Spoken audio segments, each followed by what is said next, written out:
At the center of the augmented reality industry lies one company. It's Gravity Jack. And they've been the secret pioneer in the augmented reality and virtual reality space since the early 2000s. Gravity Jack has worked with a plethora of Fortune 500 companies to create the augmented reality experiences you've seen and used today. And after a long wait, they've finally begun their first ever public stock offering. Gravity Jack invites you to join them. They'll continue to be at the center. Find them on startengine.com.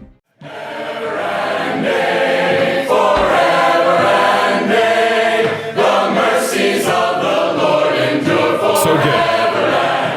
Hey y'all, welcome to Cross Politic on the Fight Laugh Feast Network. You're probably wondering why I'm wearing all orange. I mean, I do. Yeah, I was actually wondering that. Occasionally wear an orange polo, but when we're occasionally interviewing a Protestant brother from Northern Ireland, you got to bring the Protestant orange. Okay, you got to bring it. That's what. So we have him to blame for this horrible atrocity in front of us. No. It's Roger's fault. We'll get to him in a second, but first, summer has been great around here at Cross Politic, and we want you to join us on this ride. First, we're no longer calling the Fight Laugh Feast Club. It's now called the Pub. So the Fight Laugh Feast Pub, or just the Pub. Second, we've launched a new line of content focused on family entertainment. We will have our new show, This America. It's actually in the app right now. We got 2 episodes, working on a 3rd episode. Yes, the cooking show. We are also excited to kind of announce Rowdy Christian Guides. Rowdy Guides is just kind of a basically 10-minute videos on kind of how to. Hey, that first one's supposed to be dropping, today? Is it? Today or tomorrow. Okay, so it should be in the app by the time you hear this. And it's actually me talking about how to cook a Texas-style brisket. Yes, and yeah. I can't wait to people to watch this because I think you did it wrong. Yeah. I think you did it wrong. I don't know. There's a lot of ways to skin a cat. Did you guys taste his brisket? Did you guys taste it? The guys who produced it, was it good? Okay, yeah, I didn't taste it, so we don't know. We don't know if it was good or not. It was amazing. Yeah. Okay. Additionally, we will have the live streaming of our conferences and our past conference talks all bundled within the Fight Laugh Feast app, and that's important. So for those who can't attend our conference at the Ark Encounter in October, after the recording, after the speaker speaks, we're going to download it and throw it into the app. So normally we've kind of been able to live stream. Normally we've kind of live streamed in the past, but this is going to be a better and safer and more accurate way to deliver our content from a conference to you immediately. So a speaker will speak, we'll download the content, we'll throw it into the app. So be signed up and be ready for that. So head on over to fightlaughfeast.com and join the pub. That's fightlaughfeast.com. We appreciate the support. We can't do it without you. The university? We talk about the university at all? And we're bringing back Fight Laugh Feast University classes, but we're going to call it Pub U. Yeah, well, I think that's what we're going to Public house. Yeah, we're still working on it, but Pub U. Yes. It kind of makes sense. I'm looking forward to that because, one of the things that we've been working through is, I've been working through particularly because I'm trying to get my education up. You guys are all smarter than me. But is the fact that what's his name? The guy who was the Princeton president, Charles Eliot. Wow, that finally popped in my head. Okay. But Charles Eliot, he created this 5-foot bookshelf that anybody who was, started their family young and they couldn't go to and get their education, they were poor. If they got this 5-foot bookshelf, they could have a free man's education. And it was their idea that a man that was educated and understood where he was and was literate would actually be a more free person in society. Mm-hmm. And so he created this 5-foot bookshelf so that these men could understand how to maintain their freedom as they were working and providing for their families and couldn't go to Princeton. So you're saying that 5-foot bookshelf is like, here's the books you need. Here's the books you need to make sure you know where you are in history and how you got here.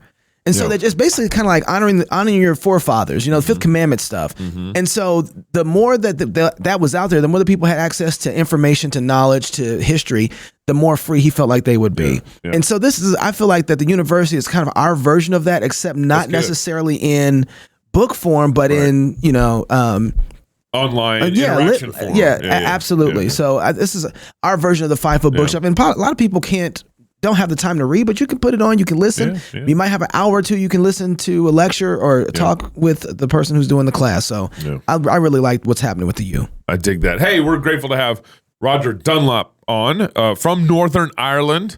He is an anatomy demonstrator and clinical tutor at Queen's University Belfast and author of the new book, Taking Back Culture by Preaching the Kingdom. Roger, thank you for coming on the show, and you can correct me if I got your location wrong. No, that's all absolutely correct. Yeah, you're absolutely right. I live in Belfast and I work at the university teaching medical students, and I've just recently written this little book. Okay.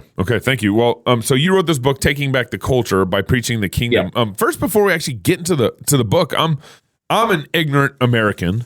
I don't know the political context very well of Northern Ireland at all in relationship to even COVID and actually the church and the gospel. What's going on in Northern Ireland right now? Okay.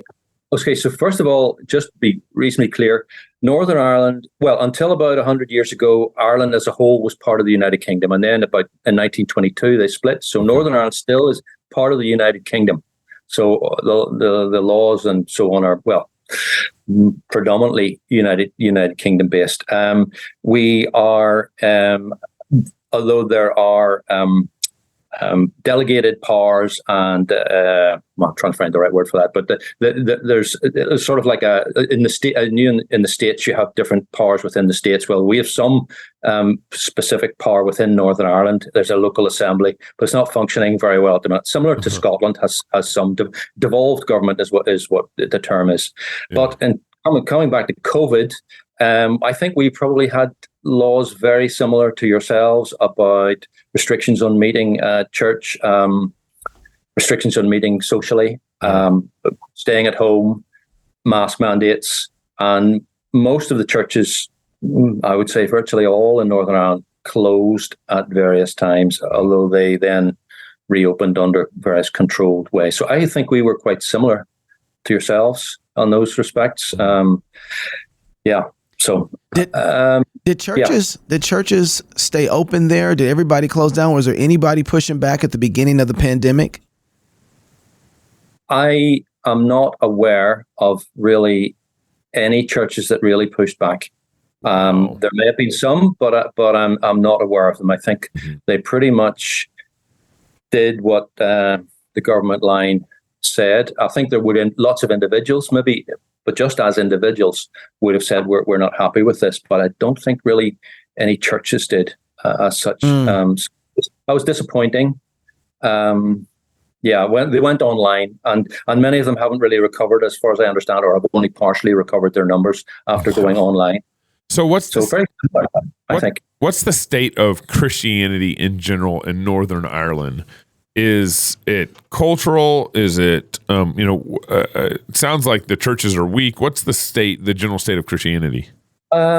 Strangely, I would say that, honestly, Northern Ireland is one of the most Christianized bits of, well, probably Europe, anyway, Western Europe. Wow. Certainly the UK.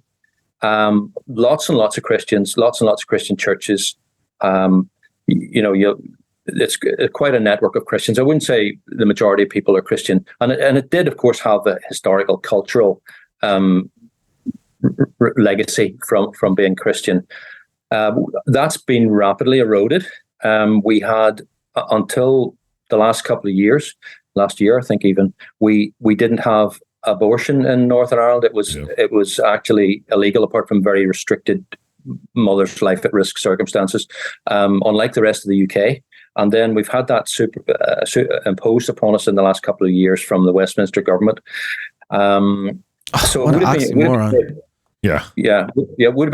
would have been conservative socially until the last few years, but now it's moved rapidly, degraded rapidly. And I have to say, part of the reason why I was sort of focused on writing the book is, although there's lots of Christians and probably lots of good core preaching and doctrine, there has really been a movement away from taking too much involvement in the culture. In fact, that's really not the emphasis at all. Apart from sometimes sort of saying you're going to engage with the culture, or you want to relate to people or contact them and bring them in. It's not in any sense wanting to really tackle the culture or confront the culture. Yeah. I want to talk about that. Yeah. And so I just want to get on you real quick, Roger. I hear that you were in Moscow for Grace Agenda, and you came into town, and I guess you traveled light because you just came with, I guess, one book and handed it to Gabe. And you didn't bring me a copy so I could read the book, because Gabe hogged the book and then just told us a little bit about it like 2 days ago. And so I just want you to know I didn't have a chance to read your book. And then he screenshots me the front page of it. And I'm like, whoa, this seems like something I really want to gauge. And there's like 4 chapters with the conclusion. And so I love the way that you laid it out, because I think it makes it easy for people like me who didn't get a copy because somebody didn't bring a book for them to kind of work through. And I want to do this. I want to work through. There's 4 parts to this book. And the first part deals with preachers and their role to the culture, kind of what you were talking about. Because can we start there and talk about the preacher's role to the culture from how you see it? Yeah, well, I mean, I think most preachers that I'm familiar with here, and I think maybe a lot in the US too, really they see their role as building up the individuals in the church in their own spiritual lives and their own personal sanctification, and in the activity and strength of the church. So whether that's attendance at church, attendance at other church meetings, Sunday school, Bible classes, and so on, and really just emphasizing that is where the kingdom is, effectively. The kingdom is essentially, or predominantly, Christ's kingdom now is predominantly contained within the building of the church, and definitely the missionary activities of the church, but not with any cultural responsibility at all, and not directing the congregation to go out and build the culture within the world they're actually living in. So that's very strongly the view, I think, that certainly in many of the churches that I'm familiar with, that's what they want to do. They want to build the church, build what goes on inside the church, and build the individual spiritual lives of the Christians, which is fair enough, but really hands off anything in terms of getting involved in culture more widely, even tentative about education.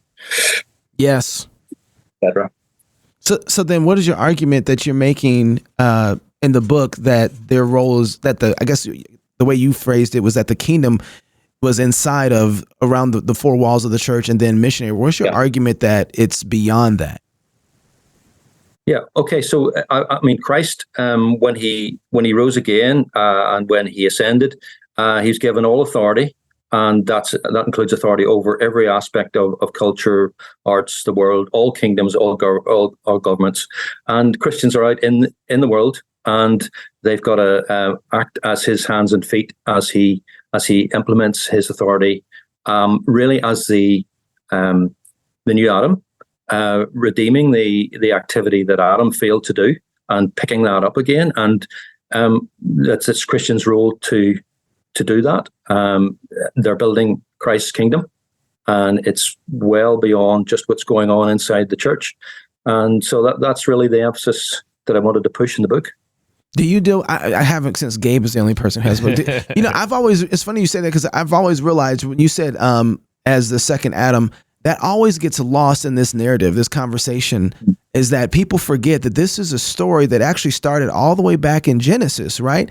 And it started with Adam, and Adam had a job. Adam failed to do that job, and everybody gets that part, but then they don't always get that Christ, the second Adam, has not failed to complete or failed to run in the authority that he is given as the ruler of earth, right? And so we forget that that's a continuation. Do you work through that at all? Yeah. Basically, I'm just trying to remember the details, but that's picked up in Hebrews, whereby referring back to Psalm 8, where although man has been given authority in Psalm 8, he doesn't seem to be implementing it. But in Hebrews 2, we see that although that's referred back to that man is still not is only partially or very slightly succeeding in that. Now we see Christ as the second Adam, coming into the role to pick up where Adam failed and to lead us in that. So that's the kind of connection between Hebrews 2 and Psalm 8. So you get into the chapter on how the kingdom has already transformed the world. It surprised me that you kind of started going through like science and technology, mathematics, you started going through like Wait, he did? medicine. I'm sorry. I would know that if I had a copy of the book. I got you taken care of though. Thanks, we're man. going through it right now. Why is that? How has the kingdom transformed those various disciplines? Well, the main reason why I wrote that chapter was because when I started to talk to people about this, other Christians, and sort of with a positive view that Christ and the Christianity had transformed the world, they were saying, "Oh, well, this project you're talking about, we haven't seen much effect of that. That hasn't really. Where's that? That's not working out. That hasn't done very much." It's as if they had completely lost the perspective that the many benefits we have in science, in the law, and before the law, of the liberties we have, they took for granted. They assumed they kind of just came down, and grew up without any origin, or they assumed that's what kind of the Enlightenment brought us, and they really didn't register that most of those things, if not all of those really good things, had come from Christians acting. So that's why I had to put the chapter in. It's quite long. I think the democracy, the legal systems, the legal benefits we have, that we're innocent until proven guilty, that we've got a chance to put our case, scientific benefits and improvements, all mathematics has been massively influenced by Christians. So what I did there actually was probably more comprehensively done by people like Rodney Stark. He's written on that as well, and even Magal Wandy, whose book I just having a look at over my shoulder. I can't see it, but anyway, the book that changed your world or made your world. That's the Bible. Better done by other people, but I needed to put it in there to convince Christians who said, "Well, we haven't seen anything about this. It hasn't had any effect." They needed to see how that it has already massively benefited the world. An outlook where Christ is building the culture and Christians are playing their role in that. Go ahead. I was going to say, so it seems like to me, Christians have been massively influenced by Gnosticism, and this chapter is kind of countering that. Yeah, exactly. I mean, I think the idea that the spiritual things, the things in your heart, and directing your view simply towards heaven, which I'm not trying to denigrate at all, is much, much more important, if not exclusively more important than the things on the ground in the reality and in the hard nuts and bolts of the earth and the materials that we deal with there, and dealing with the elements, dealing with other people, even the realities of creation. Those have been massively downplayed by a kind of, I think, a false spirituality, false Gnosticism, and Gnosticism, which is a false spirituality, devaluing the reality of things as against spiritual ideas and concepts. Here's one of the things that I noticed about the chapter. I think Gabe jumped to chapter because I actually want to go to chapter 2, but Gabe jumped to chapter 3, and I just want to stay here for a second. You said that how the kingdom has transformed the world. And it's funny because I think a lot of people are not comfortable, or usually we don't talk in the idea that the kingdom is here and is now and is transforming and working. Instead, we like to say how the gospel has transformed the world. But you intentionally use how the kingdom has transformed the world. Why? Yeah, that's a good point. Yeah, well, I'm going back a bit to the cultural mandate again, going back to the first Adam again. So Adam was given the role to really subdue the whole world, and that was part of his role, a major part of his role. And I think, as I say, in Christ, that's being renewed again. But also, when we talk about the gospel is not just an individual message, which it is massively, of course, not to be undervalued, but it's also a message for the whole world. It's a message of redemption and healing for the world and improvement for the world. So therefore, we got to work it out in the practicalities and the reality as well. So I don't see gospel. Yeah, it's kind of, is it a narrow gospel or is it a broad gospel? Really, a full gospel where you're applying the message to the whole creation.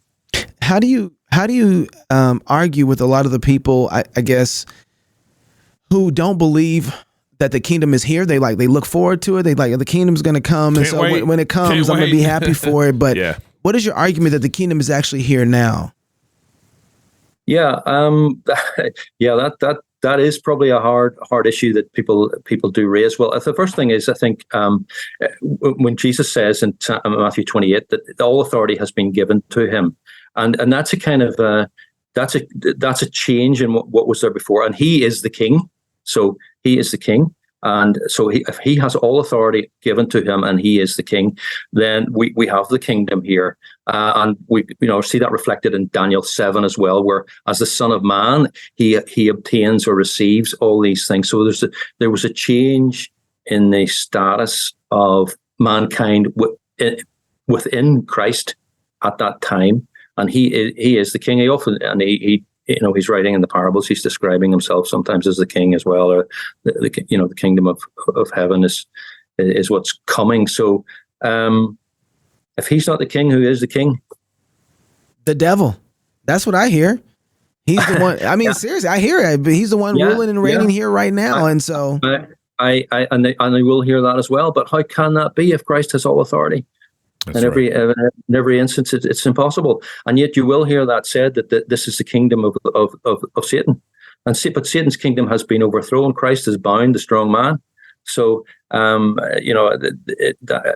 within worldliness, yes, Satan is still in control. That is in the world of the carnal world.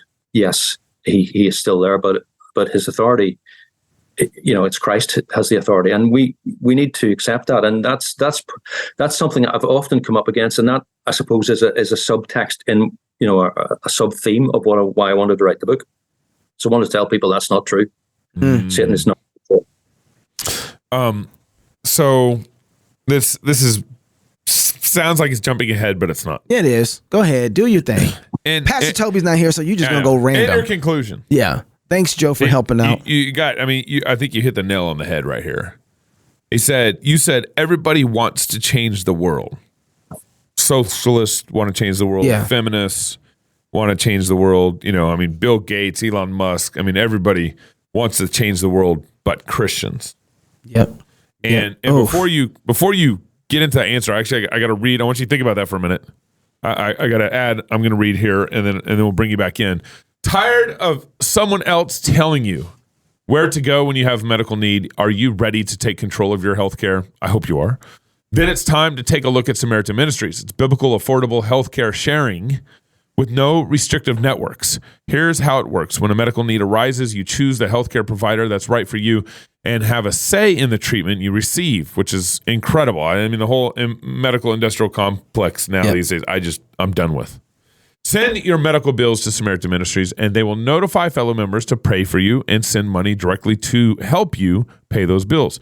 Join 80,000 Christian households, across the nation who have already taken control of their healthcare. Go to SamaritanMinistries.org/crosspolitic, and even if you don't go to /crosspolitic, make sure they know we sent you. It's very helpful for them and our partnership and everything. So thank you. Make sure you check out Samaritan Ministries, and they'll be actually boothing at our. I'm looking forward to seeing conference in the Ark Encounter. So okay, so Roger, it was really that how you phrased it was really helpful. We've thought about this before, but all these big giants like Jeff Bezos and Elon Musk, and they're doing all these amazing things because they really believe what they're doing is going to change the world. That's right. And then yet there's Christians. We're very short-sighted on our view of what it means to change the world, and it's amazing that, in fact, in a lot of ways, Christians don't believe they're going to change the world, and that the world is just going to fall apart. And Jesus is going to come and rapture up those who he needs to rapture up, and we're out of here. So at no point do Christians really have an impact on this world with that worldview. Or if they do, it's a very stunted impact or disparaging impact. It's all going to hell. It's all going to go. So is that first of all, is that kind of like the Christianity in Northern Ireland? Is it very kind of like a pre-mill Christianity in Northern Ireland? Yeah, no, actually, I think it's actually a mill. Okay, that would be the predominant view, particularly among. There's a lot of Presbyterians and Reformed people around, so that would be with them. Then that's predominantly a mill. But I actually do think on reflection, there would also be a number of pre-mill people, and that has influenced that negativity of the pre-mill, that it's, it's things are going to get worse, but then Christ will come and there'll be a rapture. That has infiltrated into the amill view and made it even more pessimistic.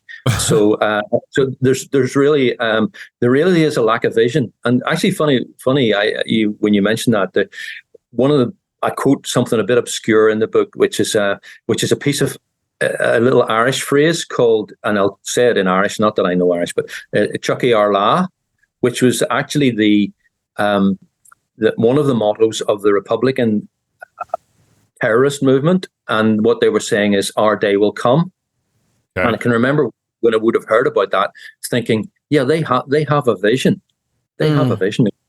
Their vision would be, to get all British influence out of Ireland. That would be essentially it. But